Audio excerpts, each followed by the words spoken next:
आज के इस वीडियो में कक्षा 12 के भौतिक विज्ञान पेपर हल के बारे में समझेंगे।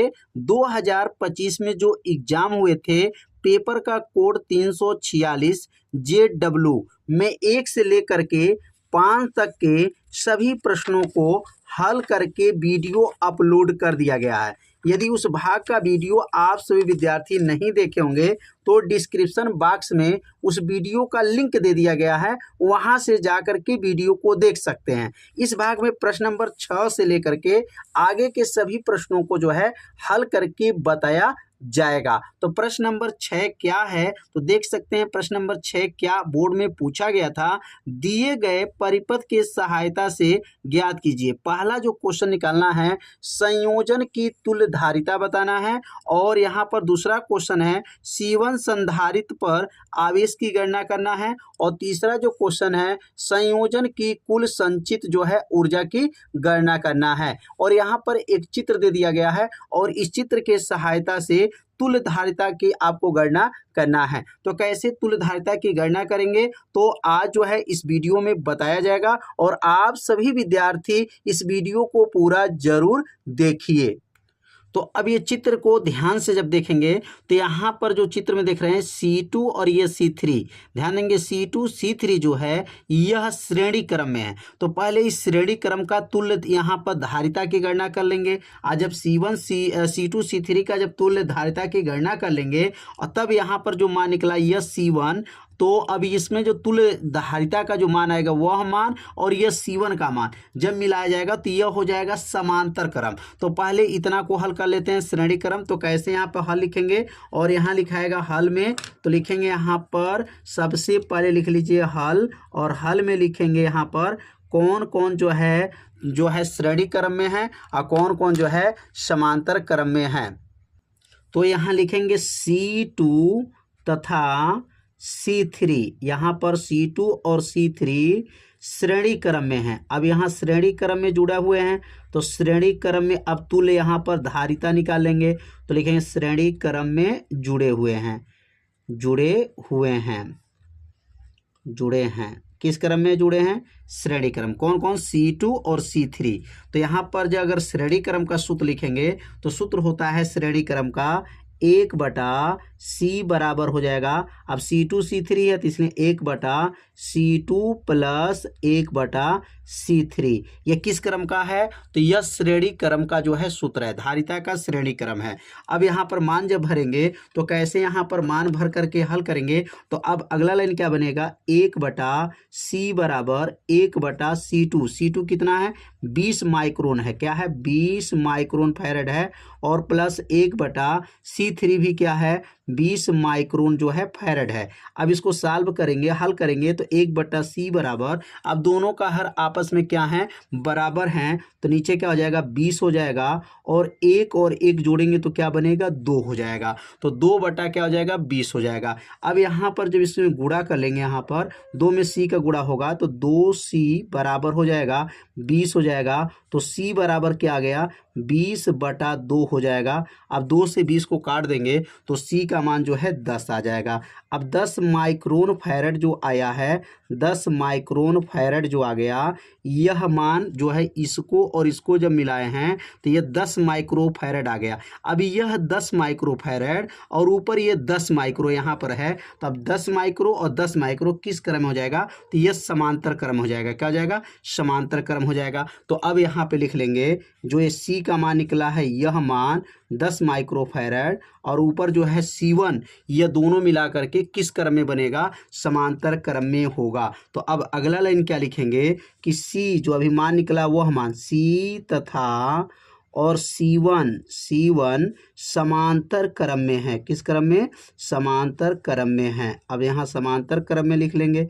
तो समांतर क्रम में है तो समांतर क्रम का सूत्र क्या होता है? तो समांतर क्रम का जो सूत्र होता है, धारिता के लिए सूत्र होता है C, अब यहाँ डैश कर लेंगे, C डैश बराबर होगा C और C1 को जोड़ लेंगे C प्लस C1। क्यों? क्योंकि C वाला मान और C1 वाला मान, यह पूरा C वाला मान, यह पूरा मान अब C का हो गया और ऊपर जो C1 है ये दोनों समांतर क्रम में हैं। तो समांतर क्रम में अगर तुल्य धारिता निकालते हैं तो C डैश बराबर, C का मान 10 आया था, 10 है, और ऊपर जो देख सकते हैं चित्र में 10 माइक्रोन ऊपर दिया है, 10 माइक्रोन है, तो 10 और ये 10 था, ये इसको हल करने पे 10 आया था, तो ये समांतर क्रम था, इसलिए 10 + 10 हो जाएगा, 10 10 मिलकर के C डैश बराबर 20 माइक्रोन हो जाएगा, 20 माइक्रोन फैरड हो जाएगा। अब ये 20 माइक्रोन फैरड जो है कहाँ से मान आ गया, तो यहाँ पर समझिए C डैश का मान जो आया 20 माइक्रो फैरड कहाँ तक हो चुका है, अब यहाँ तक पूरा मान निकल चुका है, 20 माइक्रो फैरड आ गया। इसका नाम A रख दीजिएगा और यहाँ पे इसका नाम क्या है B, माने AB तक। अब AB तक का पूरा मान 20 माइक्रो फैरड आ चुका। अब 20 माइक्रो और ये अब 20 माइक्रो है। अब यहाँ पे देखिए तार को जोड़ेंगे तो जब सीधा तार को फैलाया जाएगा तो पुनः किस क्रम में हो जाएगा, श्रेणी क्रम में हो जाएगा। तो यहाँ पर जो ध्यान दीजिए, यहाँ पर बैटरी लगाया गया है, तो बैटरी लगाई, ये पूरा मान ऊपर वाला पूरा मान 20 माइक्रो आ चुका है, और ये C4 जो नीचे लगा है अभी 20 माइक्रो है। तो जब इस तार को पकड़ करके सीधा करेंगे तो श्रेणी क्रम बन जाएगा। तो यहाँ पे क्या लिखेंगे, अब 20 माइक्रो क्या लिखेंगे, 20 माइक्रो जो आया है इसको कहा जाएगा C डैश कहा जाएगा, या इसको लिख सकते हैं 20 माइक्रो फैरड जो आया है वह मान, और जो है C4 जो C4 निकला है उसको कहेंगे 20 माइक्रो फैरड। जो है 20 माइक्रो कहाँ से आ गया, क्योंकि यहाँ पर चित्र में देख सकते हैं जो इसको हल किए हैं ऊपर तो 20 माइक्रो और नीचे 20 माइक्रो है, C4 भी 20 माइक्रो फैरड है, तो यहाँ पर लिखेंगे 20 माइक्रो फैरड, और 20 माइक्रो फैरड किस क्रम में हो जाएगा, श्रेणी क्रम में हो जाएगा। अब श्रेणी क्रम में हो जाएगा तो अब यहाँ पर श्रेणी क्रम में अब इसको हल करेंगे,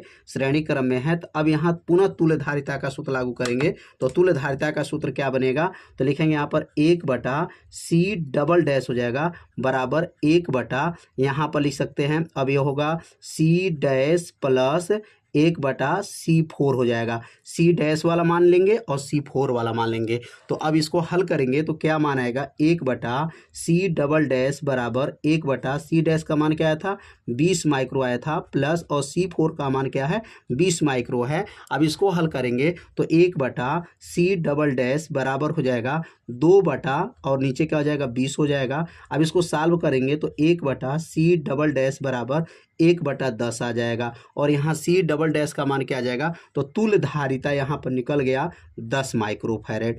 पूरे परिपथ में 10 माइक्रो फैरड इसके अंदर जो है तुल्यधारिता है। तो उम्मीद करते हैं यह पूरा मान 10 माइक्रो फैरड कहाँ से आया आप लोग को समझ में आ गया होगा। तो एक बार और समझ लेते हैं कि कैसे इसको हल किया गया है। ध्यान दीजिए, अब ये C2 C3 यह श्रेणी क्रम है, पहले श्रेणी क्रम को हल करेंगे और C1 को लेकर चलेंगे, समांतर क्रम हो जाएगा। जब इसको हल करेंगे तो श्रेणी क्रम में जो मान आएगा वह मान यह मान हो जाएगा, और ऊपर वाला जो मान है यह मिलाकर के समांतर क्रम हो गया। और जब पूरा A और B को हल करेंगे तो वह पूरा मान और 20 माइक्रो मिलाएंगे, क्योंकि यहाँ पर बैटरी लगा हुआ है, तो यह हो जाएगा श्रेणी क्रम हो जाएगा। तो ध्यान देना, यह श्रेणी और इसको मिलाएंगे समांतर, और फिर लास्ट में श्रेणी क्रम हो जा रहा है। तो इसको हल करने पर पूरे परिपथ में देखेंगे तो 10 माइक्रो फैरड जो है इसमें तुल्यधारिता का मान निकल चुका है। अब इसमें पूछा गया है कुल संचित ऊर्जा की गणना करना है। अब कुल संचित अगर ऊर्जा की गणना करेंगे तो कैसे यहाँ पर संचित ऊर्जा की गणना करेंगे, तो यहाँ पर अब देखेंगे, यहाँ पर अब यहाँ से जो है ऊर्जा की गणना कर लेते हैं।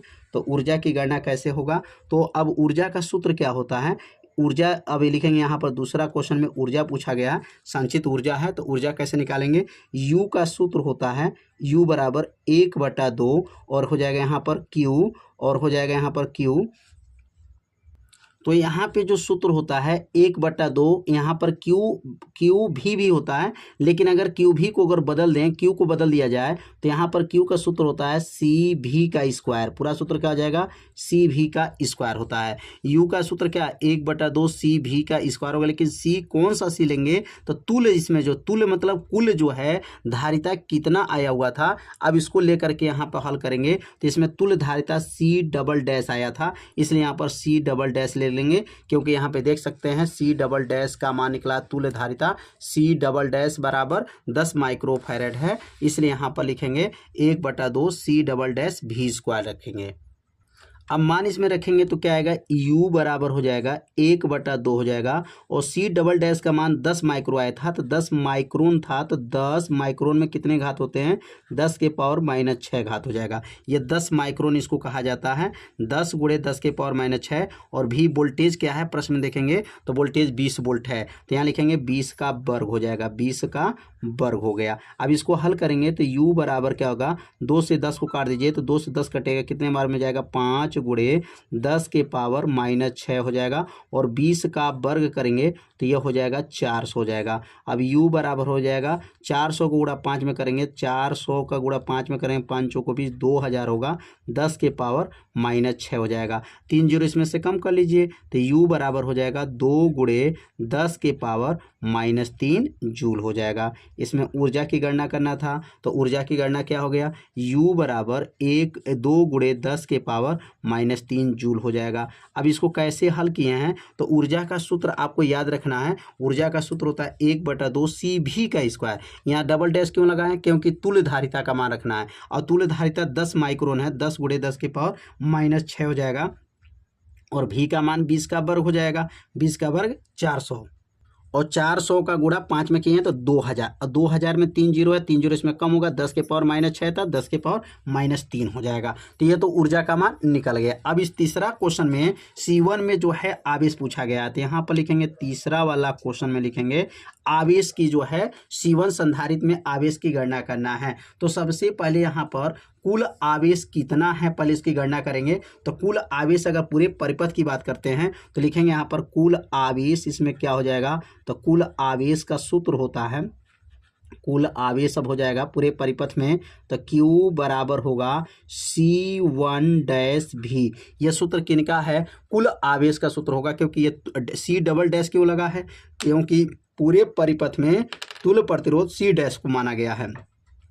अब Q बराबर C डबल डैश का मान कितना आया था, तो C डबल डैश का मान जो है 10 माइक्रोन आया था, 10 जो है यहाँ पर माइक्रोन फैरेड, 10 × 10 के पावर -6 हो जाएगा, और V का मान प्रश्न में 20 था, 20 वोल्टेज है। अब 20 में जब 10 के गुणा कर लेंगे तो कितना आ जाएगा, Q बराबर हो जाएगा, Q बराबर हो गया 200 × 10 के पावर -6 कूलाम का आवेश हो जाएगा। यहाँ पर कूलाम का आवेश निकल जाएगा। अगर इसमें 2 जीरो कम भी कर लेते हैं तो Q बराबर क्या हो जाएगा, 2 × 10 के पावर -6 था, अब -4 हो जाएगा, क्योंकि इसमें 2 जीरो कम हुआ, तो क्या बन जाएगा, यहाँ पर कूलाम हो गया। अब कितना मान आ गया, पूरे परिपथ में 2 × 10 के पावर -4 कूलाम का आवेश है। अगर AB सिरे की बात करते हैं, A और B की बात कर रहे हैं, यहाँ से लेकर के A और B में ही C1 है, तो A और B के बीच में यहाँ पर हम लोग विभवांतर गणना कर लेते हैं कि A और B के बीच में विभवांतर कितना होगा। तो यहाँ लिखेंगे AB के सिरों का विभवांतर, किसके सिरों का,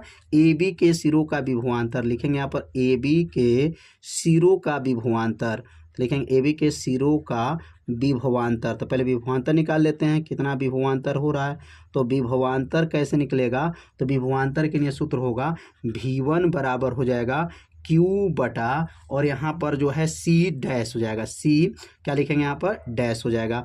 अब ये C' क्यों लिख रहे हैं, क्योंकि AB तक का, ध्यान देंगे AB तक का अगर हम लोग देखा जाए, AB तक का तुल्य धारिता क्या निकला था, A से B तक के या ऊपर वाला पूरा तुल्य धारिता कितना आया था, तो यहाँ देख सकते हैं C' का मान कितना आया था, तो C' का मान देख सकते हैं 20 माइक्रोन आया था। C' का AB तक का है, AB तक के बीच का तुल्य धारिता कितना आया था, 20 माइक्रोन आया हुआ था। तो अब यहाँ लिखेंगे C' के जगह पे लिखेंगे अगला लाइन क्या बनेगा, V1 बराबर हो जाएगा। अब यहाँ पर Q का मतलब कुल आवेश कितना आया है, तो कुल आवेश आया है 2 × 10 के पावर -4 आया है, और बटा हो जाएगा, और C' का मान कितना आया है, तो C' का मान आया था 20 माइक्रोन, तो 20 माइक्रोन मतलब 20 × 10 के पावर -6 हो जाएगा। अब इसको सॉल्व करेंगे तो 6 घात ऊपर जाएगा, तो V1 बराबर क्या होगा, 2 × 10 के पावर -4 और प्लस इसमें 6 घात ज्वाइंट हो जाएगा, पूरे का बटा नीचे क्या होगा 20 हो जाएगा। अब यहाँ पे लिखेंगे V1 बराबर, तो लिखेंगे V1 बराबर क्या हो जाएगा, 2 × 10 के पावर 6 घात में से 2 घात जाएगा, 2 घात हो जाएगा, बटा क्या हो जाएगा 20 हो जाएगा। अब यहाँ पे इसको हल करेंगे तो क्या बनेगा, 10 का वर्ग 100 हो जाएगा, 100 में गुणा करेंगे तो V1 का मान पूरा आ जाएगा, यहाँ पर 20 से कट जाएगा पूरा, तो कितना आ जाएगा 10 वोल्ट जो है 10 वोल्ट यहाँ पर आ गया, यहाँ पर वोल्टेज आ गया, किसके AB के सिरों का वोल्टेज आ गया। अब यहाँ Q1 पूछा गया है, तो Q1 का मान जो है पहले वाले आवेश में, पहले Q1 में कितना आवेश है, तो लिखेंगे यहाँ पर Q1 बराबर सूत्र क्या होगा, तो Q1 बराबर होगा C1 V1 हो जाएगा।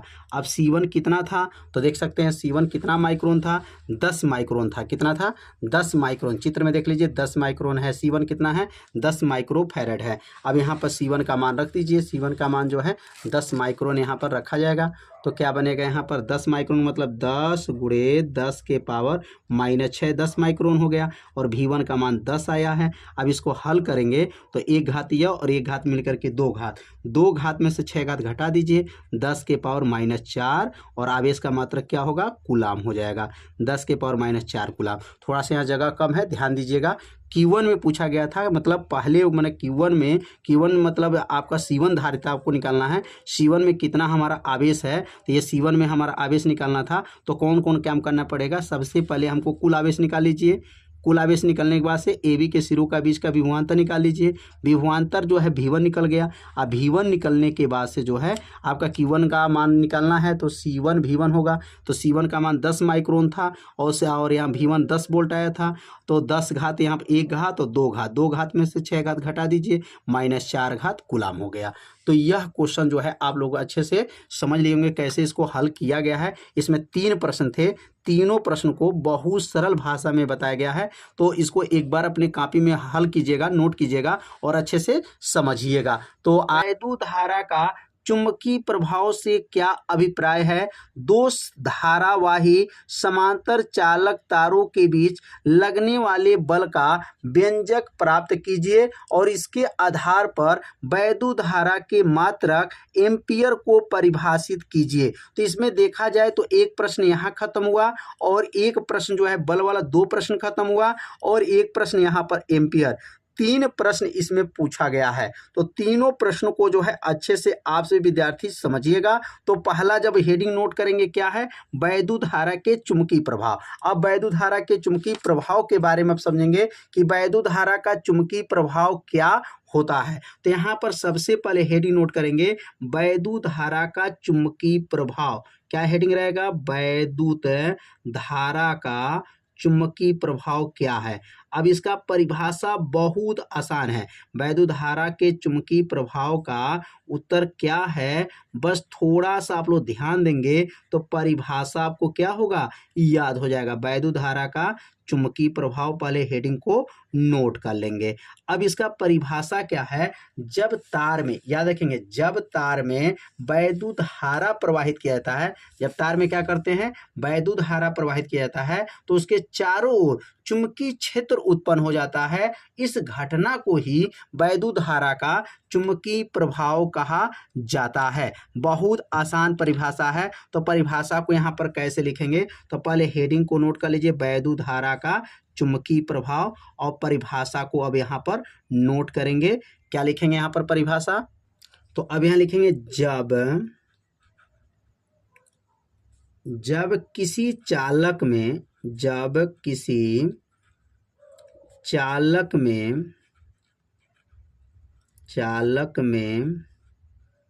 वैद्युत धारा प्रवाहित किया जाता है, वैद्युत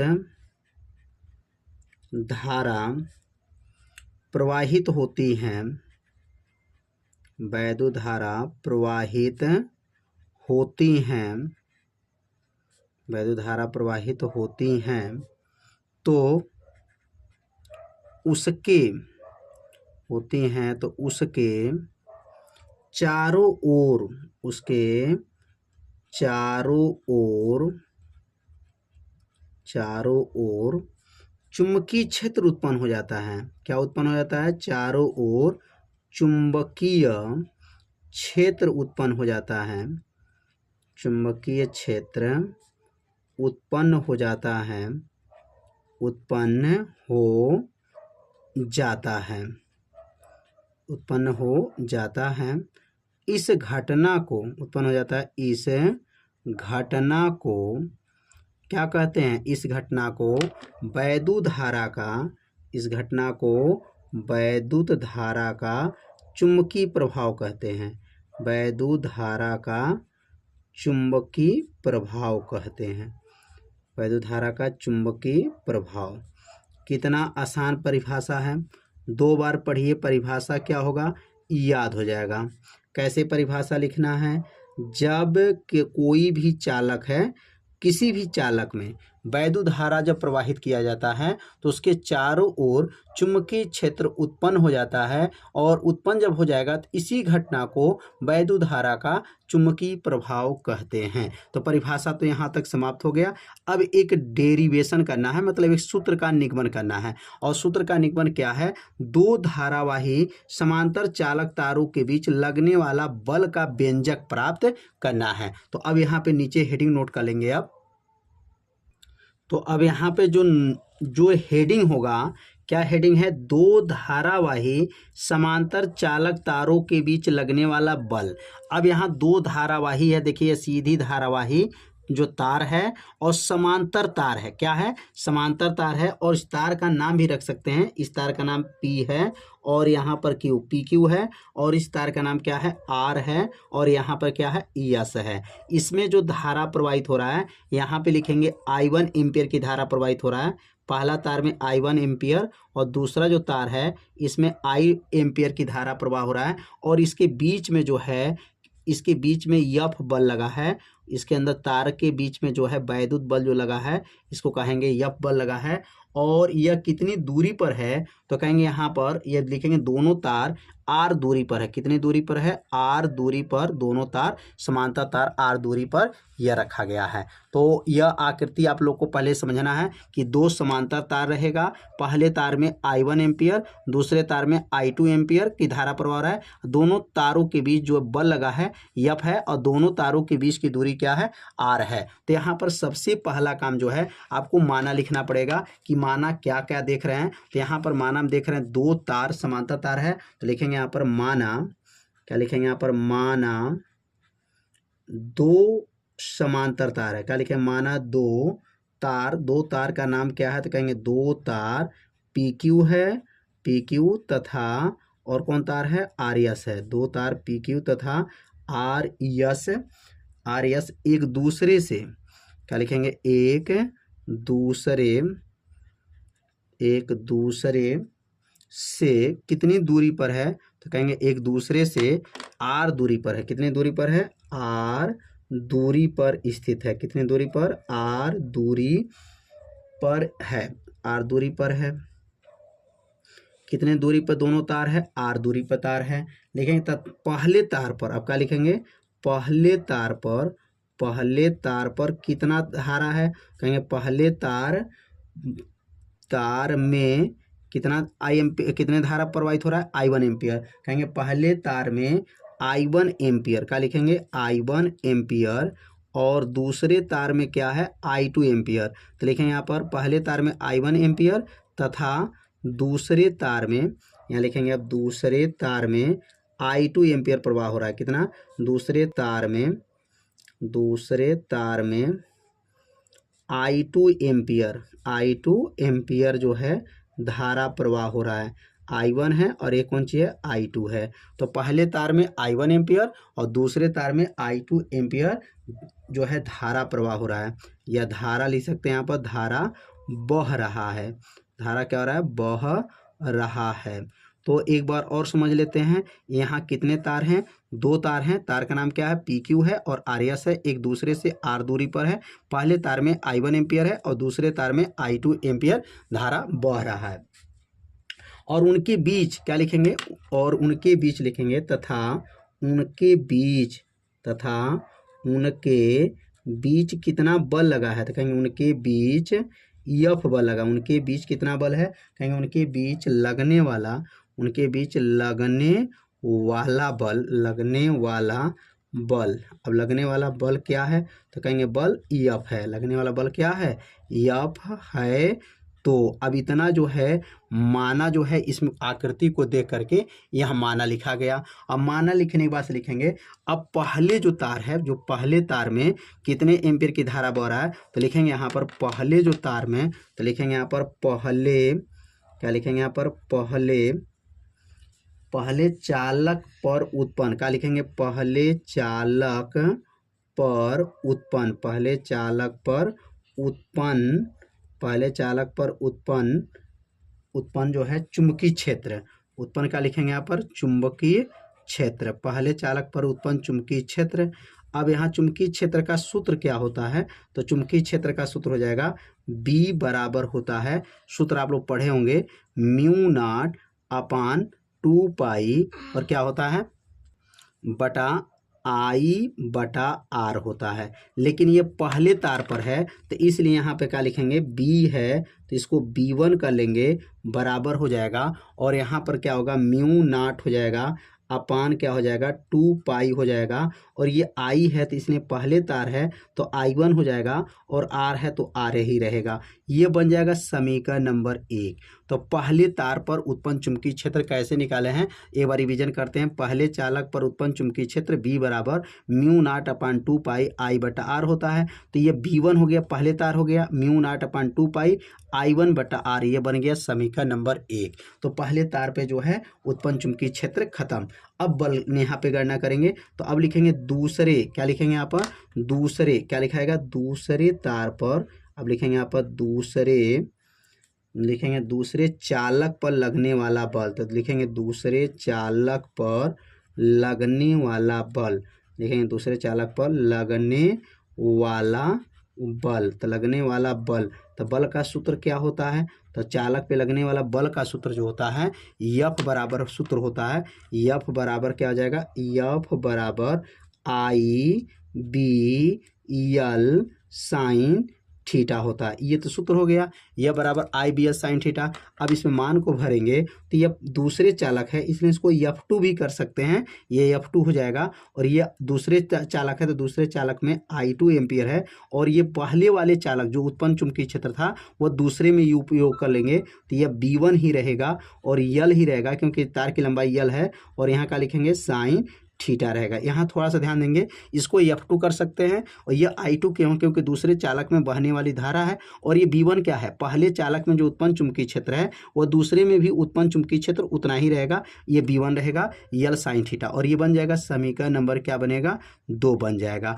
अब ये B1 का मान जो निकला है ये B1 के जगह पर रख देंगे, तो B1 के जगह पर जब रखेंगे तो क्या लिखेंगे यहाँ पर, समीकरण 1 का मान जो निकला है, समीकरण 1 का मान जो निकला है, समीकरण 1 का मान B1 का जो मान निकला है वह समीकरण नंबर 2 में रखेंगे। समीकरण क्या करेंगे, 2 में रखने पर, अब समीकरण 2 में रख देंगे, समीकरण 2 में रखने पर अब किसके जगह पे रखेंगे, तो ये B1 के जगह, B1 को हटा देंगे और B1 वाला मान को यहाँ पर रख देंगे, तो क्या बन जाएगा, तो अगला लाइन जो बनेगा F बराबर हो जाएगा, F बराबर, अब F बराबर हो गया।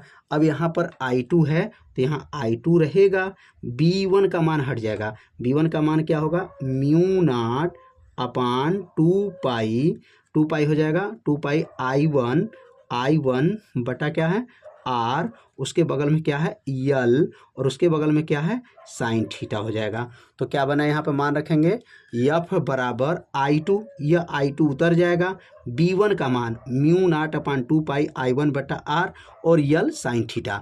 अब इसको सीधा क्रम में लिख देंगे, सीधा क्रम में जब लिखाएगा तो क्या बनेगा, F बराबर होगा म्यू नॉट अपान 2 पाई, म्यू नॉट अपान क्या हो जाएगा 2 पाई हो जाएगा, और यहाँ लिखेंगे I1 क्या हो जाएगा, I1 I2 बटा R और बगल में L, और ये क्या बनेगा साइन थीटा हो जाएगा।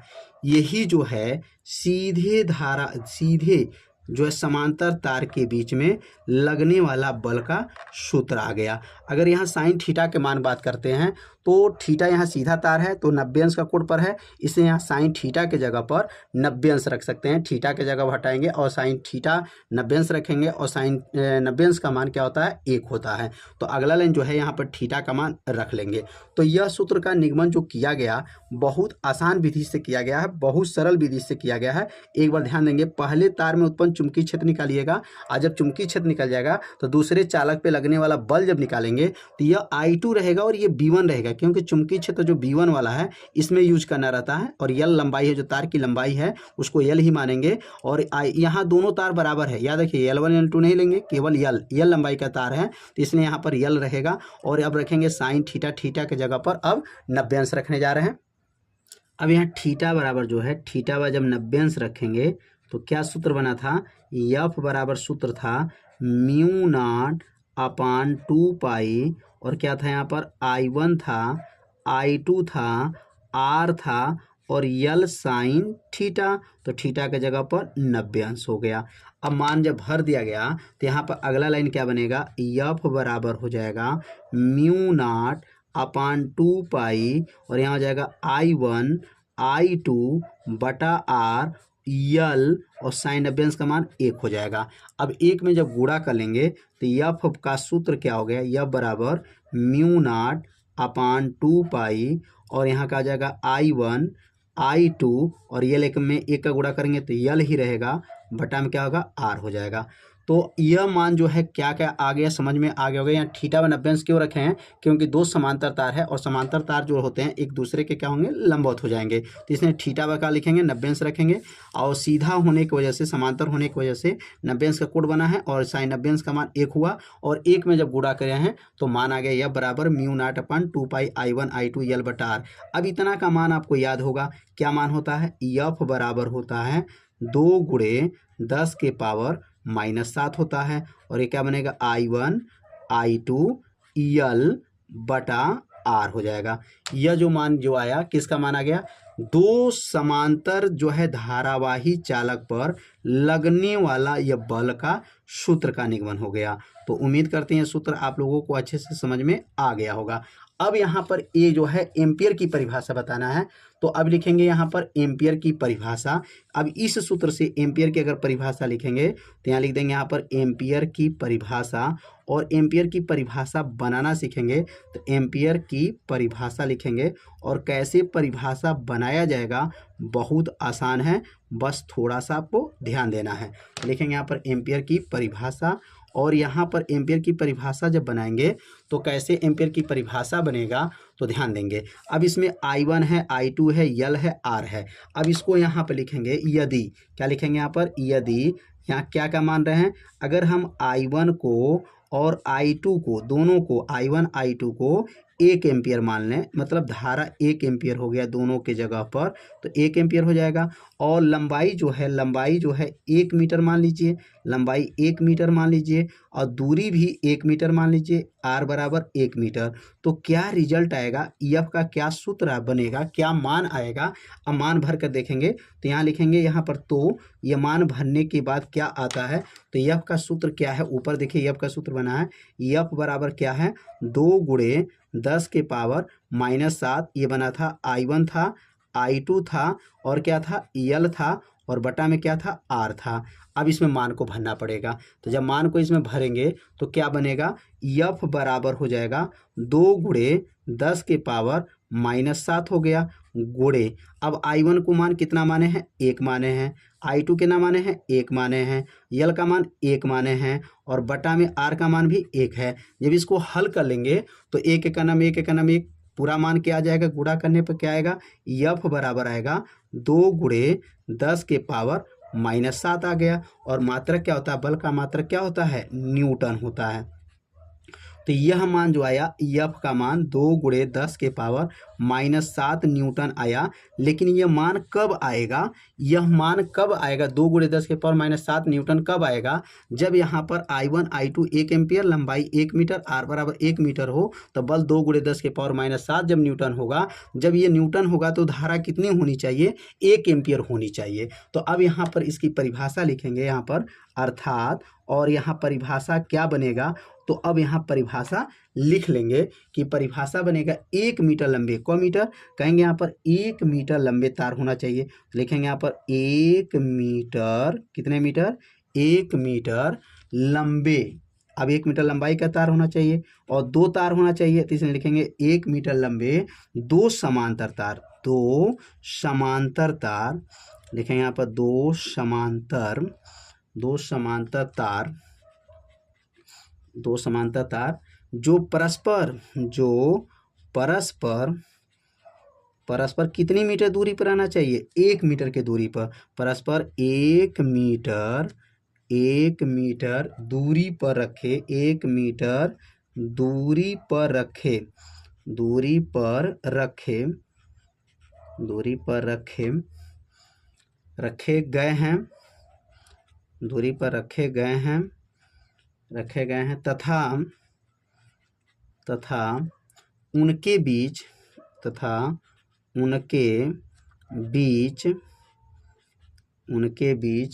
लगने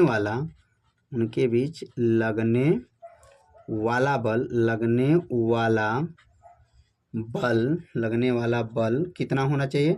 लगने वाला बल 2 गुणे 10 के पावर, लगने वाला बल क्या है? 2 गुणे 10 के पावर माइनस 7 न्यूटन, 10 के पावर माइनस 7 न्यूटन हो तो उस तार में प्रवाहित धारा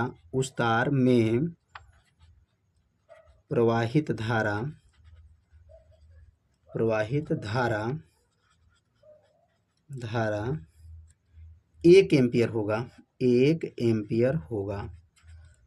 तो 1 एम्पियर की परिभाषा बन गया। अब इस सूत्र से अगर 1 एम्पियर की परिभाषा आपको लिखना है तो इसी में परिभाषा छिपा है।